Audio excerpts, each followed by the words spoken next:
अजामिलो नाम महिसुरः पुरा चरन् विभो धर्मपथान् गृहाश्रमी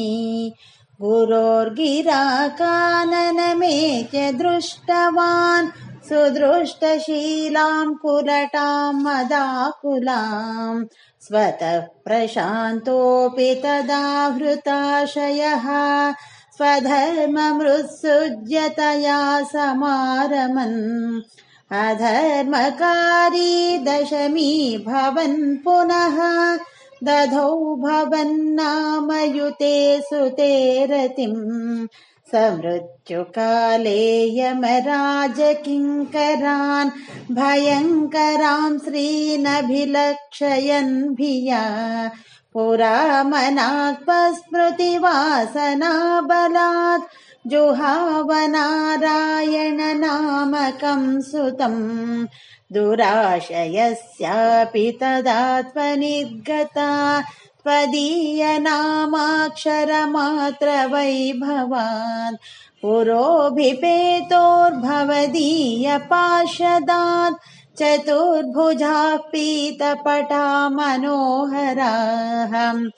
अमुञ्च सम्पाश्य विकर्षतो भटान् विमुञ्चतेत्यारुरुदर्बलाधमीं निवारितास्ते च भवज्जनैस्तदा तदीयपापं निखिलं न वेदयन् भवन्तु पापानि कथं तु निष्कृते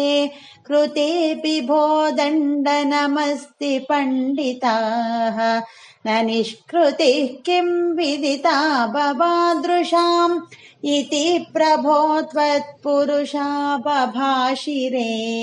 श्रुतिस्मृतिभ्यां विहिता व्रतादयः पुनन्ति पापं न लुनन्ति वासनाम् अनन्तसेवा तु निकृन्तति द्वयी मिति प्रभो त्वत्पुरुषा बभाषिरे अनेन भोजन्म सहस्रकोटिभिः कृतेषु पापेष्वपि निष्कृतिः कृता यदग्रहीन्नाम भयाकुलो हरेरिति प्रभो त्वत्पुरुषा बभाषिरे नृणामबध्यापि मुकुन्द कीर्तनम् दहत्य गौघान् महिमास्य तादृशः यथाग्निरेधांसि यतौषधं गदान् इति प्रभो त्वत्पुरुषा बभाषिरे इति ऋतैर्याम्यभटैरपास्मृते भवद्भटानञ्च गणे तिरोहिते